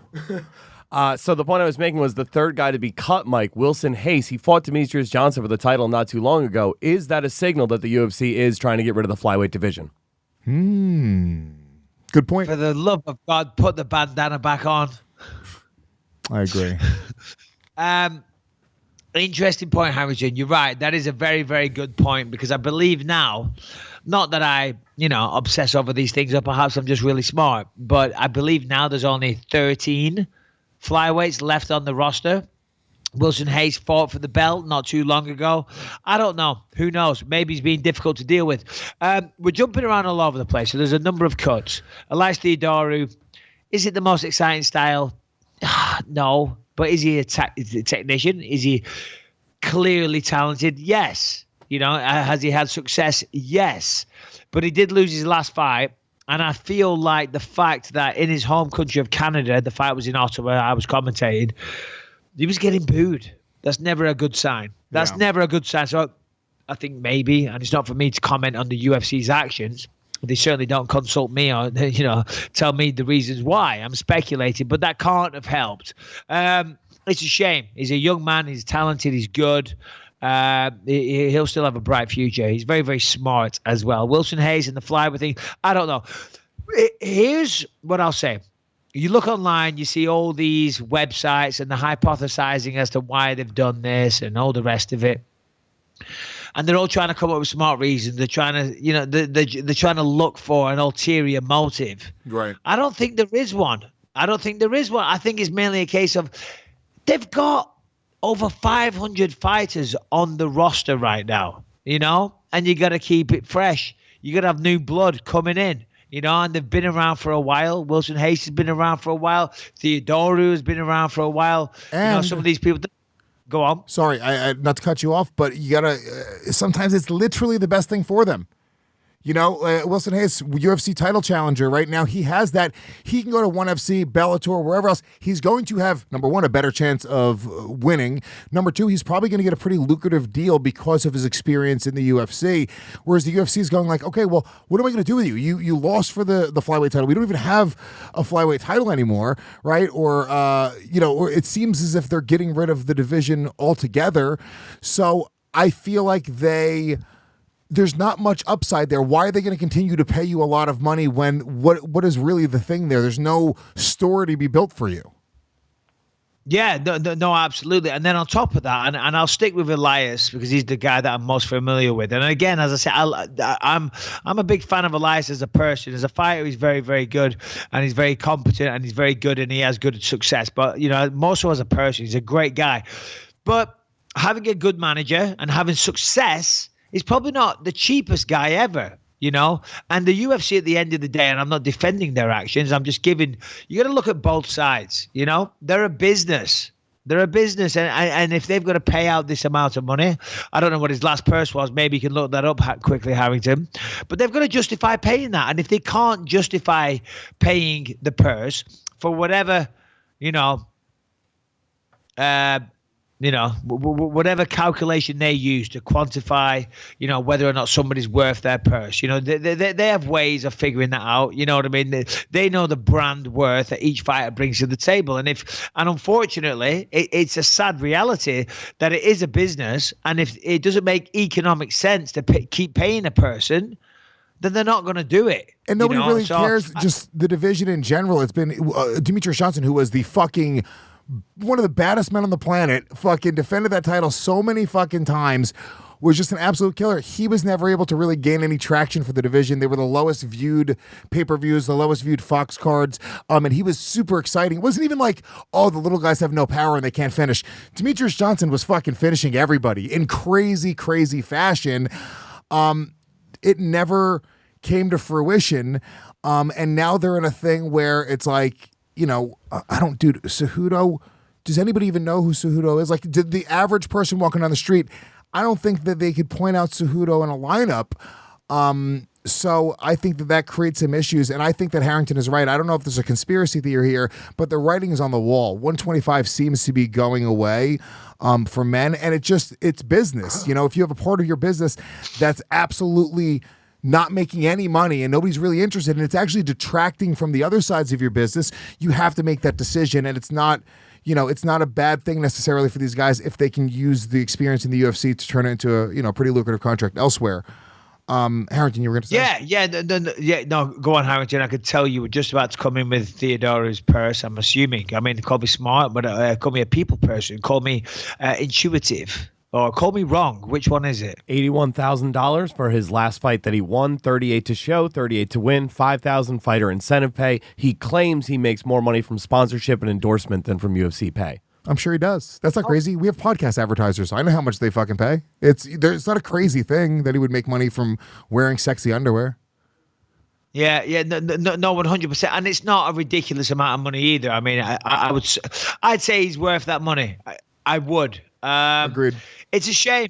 Listen, whatever it is, maybe there's things going on. Here's another thing as well. You know, when these journalists go out there and they write these stories and they're looking for, a lot of the time, because it's a popular theme, they want to shit on the UFC. You know, because it's a popular story to write. It's a popular trend to follow. It's a popular narrative to put out there. Well, it's an easy click. When you take down the man, if you're come on, you're like, yeah, of course, man. Yeah, fuck the UFC. You're looking out for the fighter. You're looking out for the little man. But they're also just trying to get clicks, which equal money for them. They're journalists, right? Or whatever blog. So they're essentially just taking the easier route to getting more people to click on their horse shit.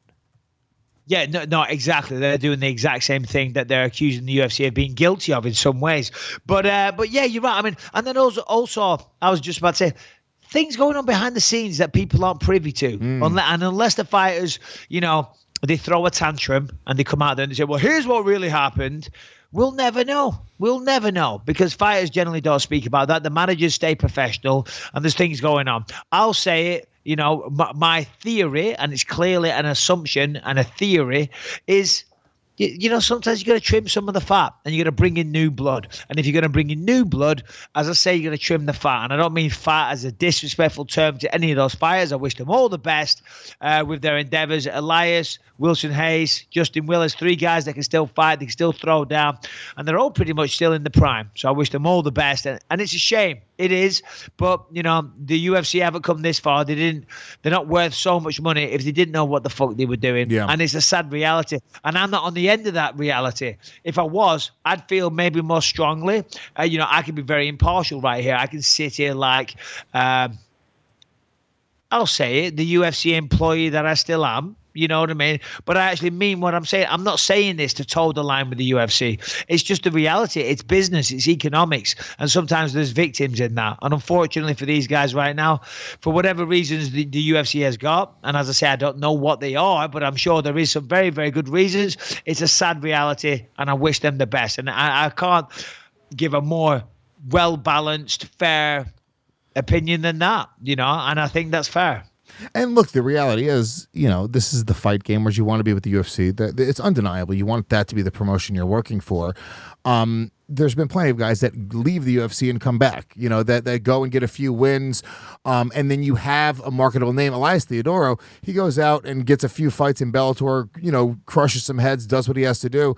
He's right back there. It's just a couple negotiations away. And to be honest with you, we'll come back to a better contract likely, you know. And also I should say, $81,000 a fight, even if you're only fighting twice a year, $160,000 a year, pretty good money for living your fucking dream. I think that we lose sight of, like, you could be working a fucking day job that you hate, making $40,000, having a mortgage that you can't pay, hating your life, not doing what you want to do.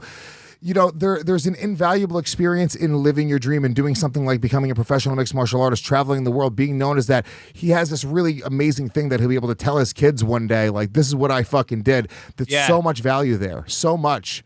Well, yeah, absolutely. I was just about to say, I mean, we were going to move on with the conversation, but you just, you know, another thought occurred to me. This journey of being a professional fighter, it doesn't last forever, you know, and I was lucky. I had a very, very long career. I managed to win the belt in the twilight of my career, you know, and I've parlayed that into other things.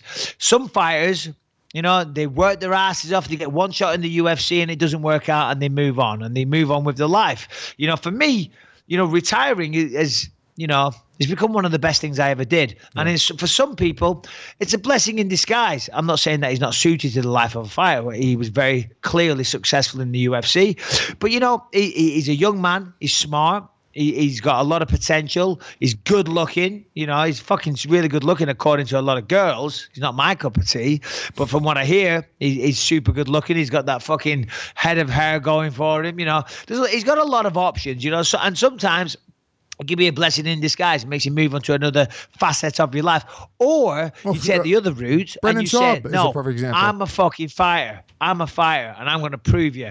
I'm going to go away. I'm going to kick some ass in another organization. I'm going to be a champion of ONE FC or Bellator, as you said. And who knows, maybe he ends up in the UFC. Either way, Wilson Hayes, Justin Willis, Elias Theodorou, and anyone else that has lost a job recently. Because that's what this boils down to, Lewis. That's what you got to remember. This is people that, for the most part, have families. I don't know if they have kids. That are losing their jobs, and nobody wants to see that. That you know, sucks. that's like one of the most depressing, sad things that can happen. That's an interesting point. And it's easy to sit here and be like, oh, well, it doesn't make economic sense. The reality is some motherfuckers lost their job, and that sucks. I agree, and I never really thought of it that way. I never actually put it into that perspective. And you have guys; it's very easy to sit on our couches and go, dude, that fucking guy, oh, shit performance. He's got to go. They got to get rid of him, dude. He's not. You're literally what you're calling for is a man to lose his job. So you didn't enjoy it. You didn't think he brought it that time. How could you ever want a man to lose their, unless they personally hurt you? How could you, what is the end result of that? You have another person in the world who's not being productive, who's not contributing to society, who's not contributing to economic growth. There's no benefit. This is why when you see people go after people's jobs, in the media for saying dumb things, making dumb jokes, you're like, dude, what is going on here? Somebody said something you didn't like, so now you want them to be taken out and erased completely of every single way to be productive. Maybe they make $250,000 a year and they pay taxes, and that goes to fucking build a school, dick. Dumb dickhead fucking asshole. There's value in that, and there's probably more of a net positive than a negative when people are just making dumb jokes and saying dumb things. But it is a very interesting point that I never really heard anybody articulate before. It's these guys. We'll talk about this. These three guys. It's a little paragraph that Harrington included in here. Elias Theodorou, Justin Willis, and Wilson Hayes. I will forget the names of the guys we even mentioned as soon as the show's over. I will forget that we even talked about this. It means almost nothing. It's a throwaway thought. And sometimes you should reflect on what it really means. These guys put their lives on the line. They get in there, and for our entertainment, they want to do it because, they make money. It's their dream as well. But we are savages, and we're watching this, and we're watching it in a very perverted way because we don't have the balls to do it. And I think sometimes you should step back and go, fuck it, dude. You take your hat off to those guys and wish them the best, as opposed to going, well, he sucked. He went 3-0 or 0-3 in his last 3 fights, so fuck him. Yeah, well, for sure. I mean, as you just said, as I said, it's somebody losing the job. You got to remember, if the performance wasn't what you expected or what you like, you got to remember they've got the balls to step in there. They're going through the training. They're making the sacrifices. I've got a very good story of hardships and ups and downs and trials and tribulations and sacrifices. Guess what? I'm not a special fucking case. I'm not, my story isn't this crazy Cinderella story. Most fighters go through the same things. They make the same sacrifices. So I never call for that. Last week I told that story about the guy standing in my room and saying, maybe you can help me, and standing there, and he wanted some, he was saying, I want some money. And I told the story to one of the cast members here. And he's like, oh, well, did you go and report them? Did you report him to the hotel? I'm like, no, I don't want someone to lose the job. Yeah. Just because they stood in the room and then they asked for some money. It's like, the guy's obviously in a very, very desperate situation and had to swallow his pride and ask for another man for some money. And I was a little uncomfortable, and I said, no. Now, it turns out, in hindsight, you made me reflect and realize the poor guy is a hotel staff member and just waiting for his tip, But the other guys are like, oh, I can't believe that you didn't report him to the hotel staff. I'm like, what are you talking about? The guy's just trying to hustle. He's obviously in a desperate situation. I don't want the guy to lose their job. Any man that wants another man to lose their job, and as you say, unless they've hurt you personally or they've done something despicable or untrustworthy or involved in some kind of theft, if you want another man that potentially has a family to support to lose their job, then you're a piece of shit. That's crazy. That's an attack on somebody's family. I get myself worked up with shit like that because I have a son, and I'm like, how could you, no matter what happens, how could you want to take away anything from a child? Even if you think their parents are the biggest piece of shit in the world, how could you want to take away something from that child and essentially possibly send that child now on that path and create more negativity and more shittiness. It's a weird thing that's going on with people and outrage and public outcry. It really is. I wanted to, because we do have a little bit more time here, and we got to get into this before we get into questions, and even this weekend's fights, we got to get some picks on it.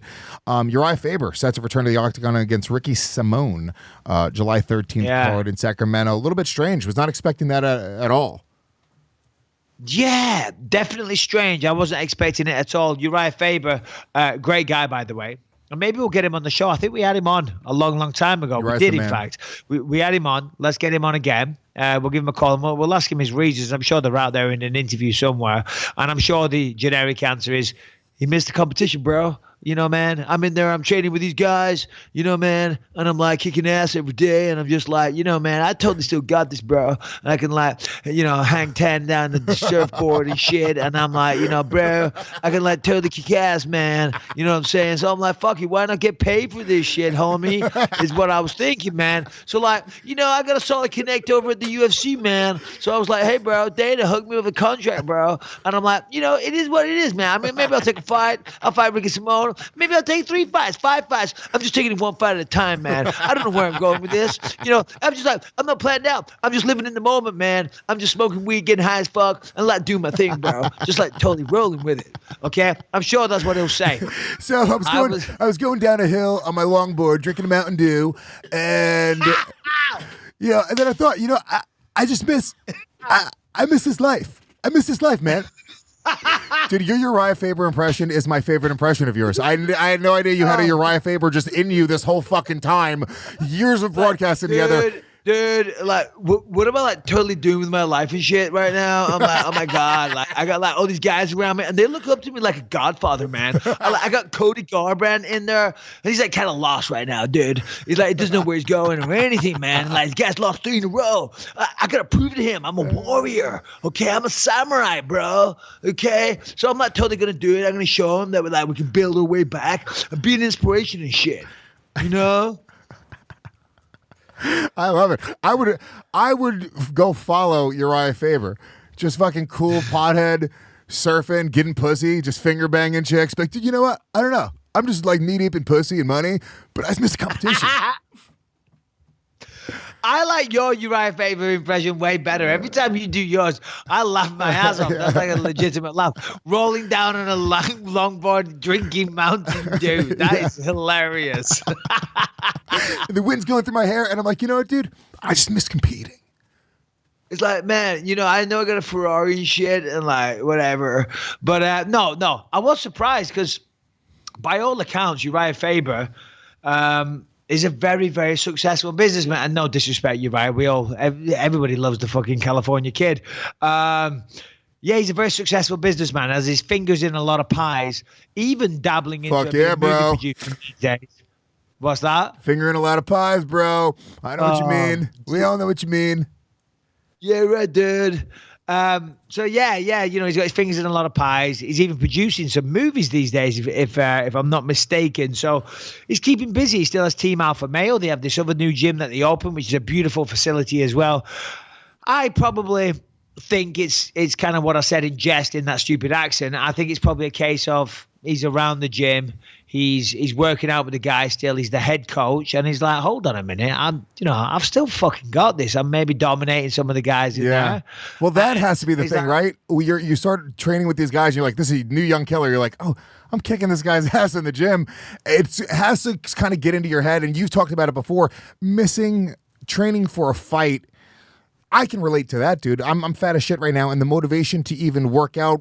You have movies, so I guess it's easy for you. You're trying to do things like related with that, and that has to keep you motivated, without a doubt. That like it gives you a reason to be in shape. If I have a vacation coming up, I always sort of get motivated, and I think there's that side of it too. You're like, fuck, dude, I don't have any goal. This really big goal, right? Which is so finite as well, which is it's right there. It's 3 months away. It's a very specific goal. You have to hit a weight. Hitting that goal is a separate goal within the goal. Winning the fight, all of those things fire off these things. Hitting goals is awesome, dude. If you ever just have a goal to organize your dresser and you finish it, you step back and you look, you're like, fuck, dude, I did it. It feels awesome. Anybody in the world knows what it feels like to accomplish something, to finish something. Yeah. And I think that right there, where I don't know how involved in all of his businesses are and closing his business deals, I think he probably misses just setting a goal and fucking hitting it and getting that deadline and feeling like you accomplished something.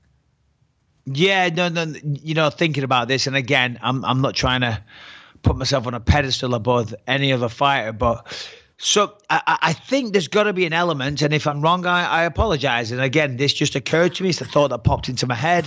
And as I apologized to my transgender friend, I said, listen, things just pop in my head sometimes, and sometimes I take a shot in the dark and think it's funny. And sometimes it lands, sometimes it doesn't. This just occurred to me, and maybe I'm fucking wrong.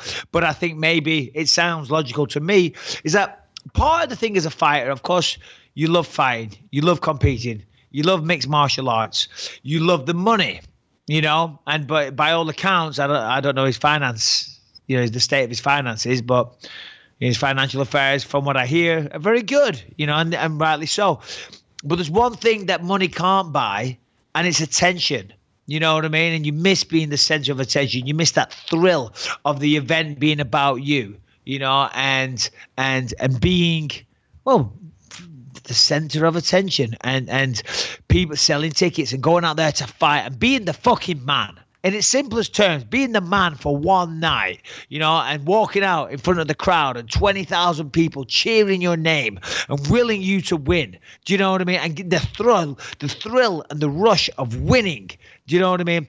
No drug could ever compare to it, So it's got to be part, that's going to be a massive part of it. It has to be.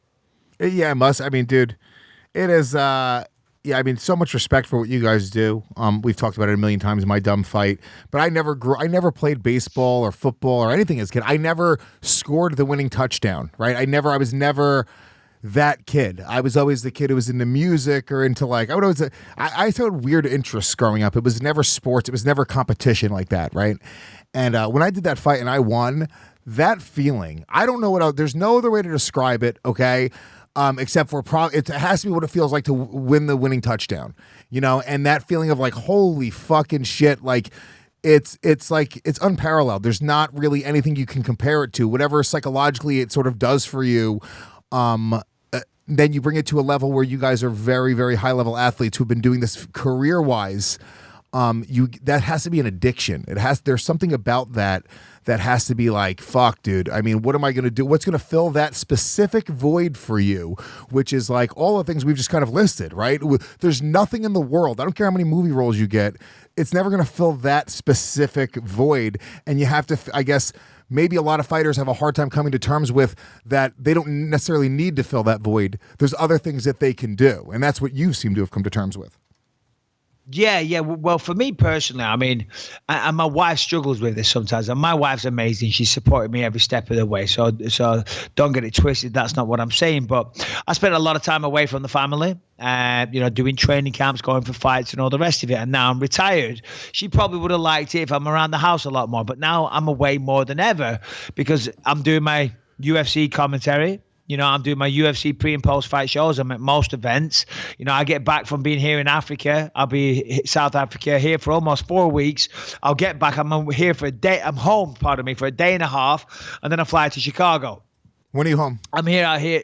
I'm home next Tuesday. I can't wait. Thursday evening, I fly out. So a day and a half, 2 days, I fly off to Chicago. Now, and I'm here doing this show, Warrior. And she's like, oh, babe, please. And I'm like, but this is how now I'm getting my thrill and I'm getting my chase, and I'm working on something. I'm not just doing this for a little bit of money. I'm trying to build a second career. Right. I wanted to be a DJ. I succeeded in that. And then I wanted to be a fighter. I succeeded in that. Now I want to be an actor. And hopefully I'm going to succeed in that, And I said to her, give me 10 years. 10 years, I'll be 50 years old. And hopefully by then we smash it. We make a fucking ton of money.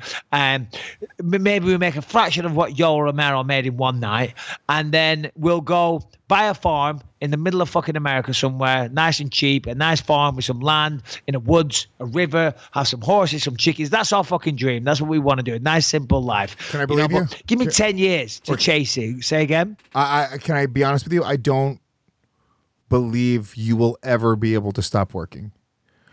Wherever you go, there you are. I love that phrase. I don't believe 10 years from now you're going to go, you know what? I'm no longer ambitious. I no longer want to create. I no longer want to. No. Correct. You're right. I'm sorry to interrupt you there. No, it's okay. But you're right. You are correct. But hopefully, you'll be creating chicken eggs by then. No, hopefully by then I'm in a position where I can literally just take, because I want to work. All right, you're absolutely right. I recently had lunch with a director and an actor, right, about some movie project. And we were talking about something, and I said, we were talking about retiring, right? And I said I could go. I said, no, I'd love it if I could go retire and lie on a beach for the rest of my life. I said, well, actually, I said I probably could. I've got some money put away. I could probably go retire and live in a beach and do nothing. I said it'd be a shitty beach in Mexico somewhere with a lot of litter and plastic. Well, doesn't that what Rebecca's parents do? I could probably do it. And the director turned around and he said, but would you want to?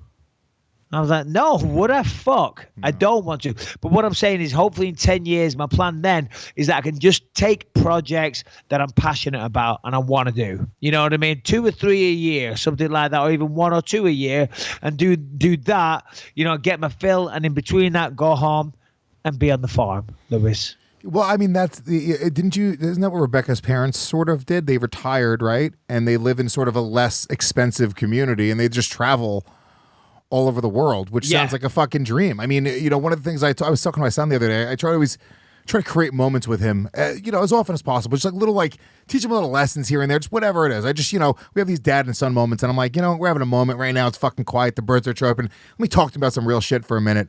And I was just talking to him about what's important. And I was like, seeing the world. I was just talking about how he should want to see the world. He should want to go everywhere. He should want to see every country. And for me, that's complete success for me is just literally doing what you want to do. And I think that's what you're talking about ultimately is opening your eyes, getting up and going I am doing today what I want to do. And luckily I'm making money doing it. That's fucking success, right? You're like, holy shit, either I've made all the money that I need to make or I'm making the money that I'm doing what I want to do. So a guy like you, I have so much respect for what you do because I feel like you are one of my friends that are closest to successful. I have a lot of rich friends and a lot of people that a lot of people would consider successful, right? But I have very few friends who aren't going into a job they don't love or telling a joke the way they don't want to necessarily tell it because the way, they have to do a late night set and it's, it's very specific parameters, or they go right on some TV show that they hate and they don't really think it's funny and they're just, even though it's great and doing all these things are great, truly doing what you want to do, I think that's what you have to look at. Am I getting up every day? Am I living where I want to live? Am I in the home I want to live, the town I want to live, with the person I want to be with? Am I traveling where I want to travel? And trying to get as close to that line as possible. And that's my goal, is to just get as close to there as possible.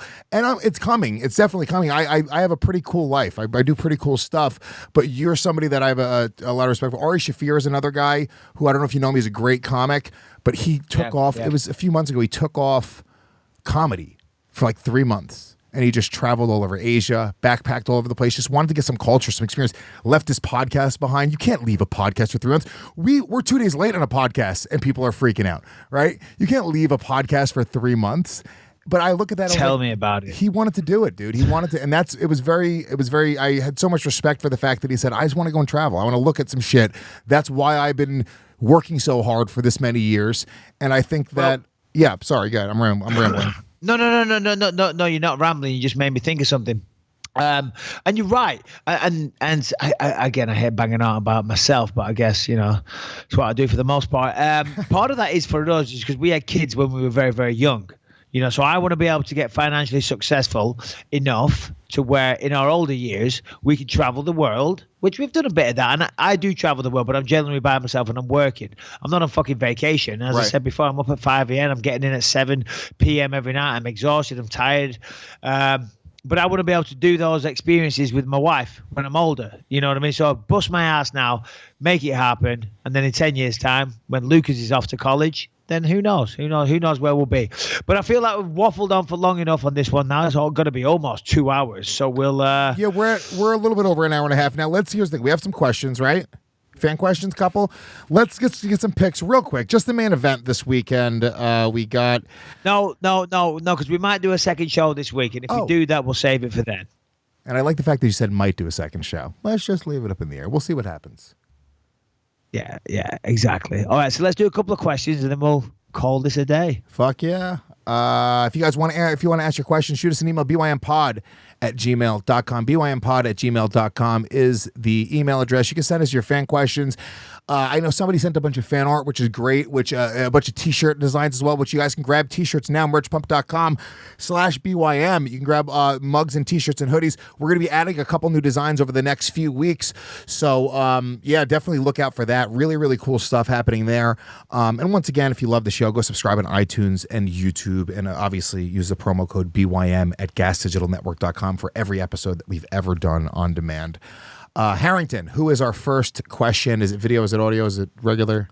It's a gentleman by the name of Gamer of Games, and it's an audio question. Audio question. Okay. I like it. All right. What's up, Michael? What's up, Lewis? Big time fan of the podcast. Michael, been watching your fights for ages now. You're one of the greatest fighters of all time, if not the greatest fighter of all time. Hold on. Is that supposed to be? No. Hold on. I don't Just know where start. That's okay. Just start the question over and then edit. Whoa. Listen. Well, we got the Gamer of Games, and Michael just want to say that I'm a big fan of your fights and stuff, and then he went into like the Game of Thrones, and I wasn't sure. I thought maybe this is an episode of the Bispings or something, but no. Once again, Harrington is fucked up. All right. Anyway, I don't know where this guy's from, and I'm going in between like English and South Africa, bro, and Australia, mate. But start the fucking question again, Harrington. All right, mate. There's a little Uriah in there, to be honest. Oh yeah, bro. So tell me get that question again, man. All right, that's the Gamer of Games. This is an audio question. It's What's terrible up, Michael? impressions. What's up, Lewis? Big time fan of the podcast. Michael, been watching your fights for ages now. You're one of the greatest fighters of all time, if not the greatest fighter of all time. The way you overcome adversity in your fights is absolutely awesome. But a quick question for you, just a little random question. Who would win in a street fight between a full-out boxer or a guy that specializes in Brazilian Jiu-Jitsu? Just, if they met up and had a fight. I know, it's a little bit of a random question, but I just want to see what skill or sort of combat, martial art would be more effective in a street fight. Anyways, yeah. Peace. All right. Gamer of Games, I apologize for the lewd act that Lewis was performing on himself. What? Okay. He was sucking your cock. I saw you. He was sucking your cock in that question. I mean, what do you want me to say? If they're going to suck your cock, I'm going to point it out. It's crazy. If not the greatest fighter I've ever seen, Michael, if there's any way you could send me an autograph with your jizz, it would make me so happy. He was a very observant guy. He knows what he's seen over the years, and he felt the need. He felt compelled to tell me. Sorry, it is what it is. This is welcome to my life, Lewis. So, Gamer of Games. It's a very good question, actually. It's not a random question, because what you've got there, obviously, a jiu-jitsu guy specializes on the ground. The boxer specializes on the feet. The thing that's missing is the takedowns. Now, Brazilian jiu-jitsu does have some takedowns, but they're not very good. They're not. There you go. I said it. BJJ takedowns don't work very well against maybe some asshole. They might do, but anyone with any kind of grappling acumen, they won't. Now, boxer generally doesn't. The question is, how good of a boxer are we talking, and how good of a jiu-jitsu guy are we talking? If we say equal, I don't know. It could go either way. I'd probably say, oh, God, I don't know. I was going to say, I'd probably say the boxer would knock out the jiu-jitsu guy. What do you think, Lewis? Yeah, no, I mean, we know the answer to this question. We know it, right? And no, Hoist Grace is going to tap him out. It wasn't the best boxer, and it also wasn't the best jiu-jitsu player in the world at the time either. Hoist wasn't even the best Gracie in his family. We answered the question. We know that all things considered, they're probably going to clinch. They're probably going to end up hitting the ground at one point. And as soon as that happens, the boxer is going to be out of his fucking element. Out of his element. You're hypnotizing me. No. He's trying to get me to suck his dick. I see what's happening right now. Follow my finger. Look at that picture. Well, what you just said is true and can't be argued with. The facts speak for themselves. It's tried and tested. That's how the UFC was founded, right? But what you got to remember, there's a variable in there that isn't in this question. Hoist Gracie was no doubt training like a madman. The whole fucking Ultimate Fighting Championship was designed as a tool to demonstrate how powerful Brazilian Jiu-Jitsu was, to market it as the ultimate martial art. So don't tell me that, of course, they're very smart. They recognize that we got to get this guy to the ground. If we can get them to the ground or pull guard, then we can submit them. So they went into that and they probably trained a lot of takedowns. They probably trained a lot of wrestling. You know what I'm saying? In preparation for those fights. You take a straight jiu-jitsu guy in a bar, and let's say the jiu-jitsu guy's feisty. Let's just say his girlfriend's just left him. He's living in an apartment by himself. He can't tidy up. You know, he wants to go out there. He's looking for a fight. He sees the guy. He's about his own size, perhaps the same weight. Equal athletic build. Let's say it's Harrington. And they both start fighting one another. I don't know. And as a martial artist, as an MMA guy, I feel like it's a really controversial thing to say that I would lean towards the boxer. But I'm just telling you, I think I would, because it's a hell of a lot more work to try and take a guy down, get the submission, all that crap, or a good boxer, bang. Yeah, but I don't know. I mean, look, even a good boxer, right? How often are they one punch knocking out people? It's not that easy just to one punch knock out somebody. I mean, come on. All right, I know, Michael. It's different. I know you're a fucking god amongst men. You know, well, welcome to your life. I've been to plenty of decisions in my life. I've been to plenty of decisions in my life. Listen, it was easy. Lewis, it's not unknown for me to occasionally go to a decision and win the decision. I mean, you know, just anybody can just knock anybody out at any given time. That's sort of crazy. It's not really happening. This is why I argued with Rogan on his podcast about it, and I couldn't really get him to even really understand the point, really. He just was kind of dead set on it.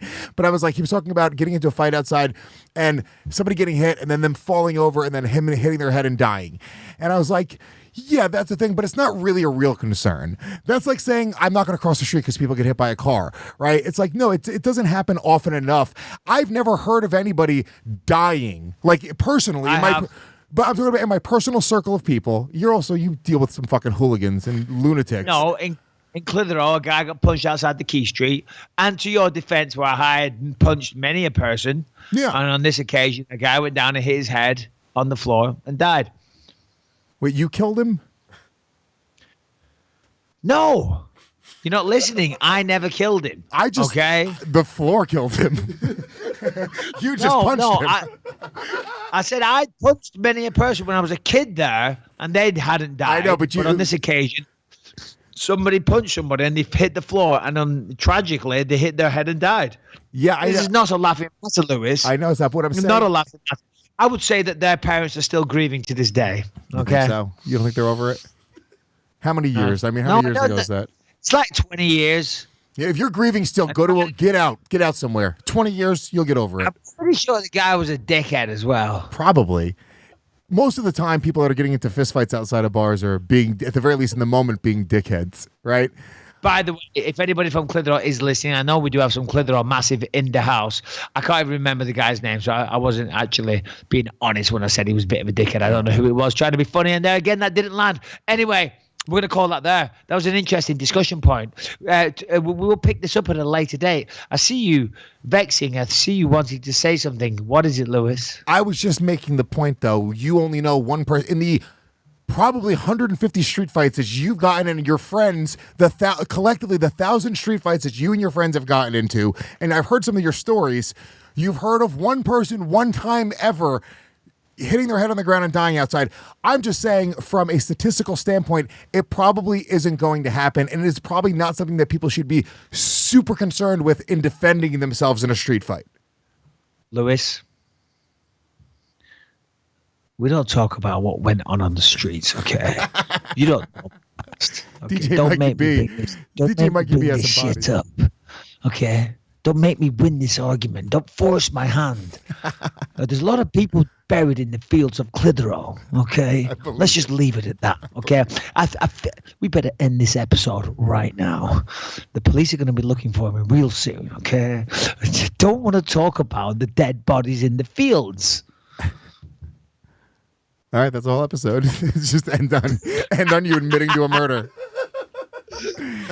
All right, that's it. Thank you. Thanks for listening, guys. Appreciate it. Go to iTunes, leave your reviews, all that good stuff. We'll be back real soon. Harrington, Brian, you're the man. Lewis, as always, God bless you. God bless you.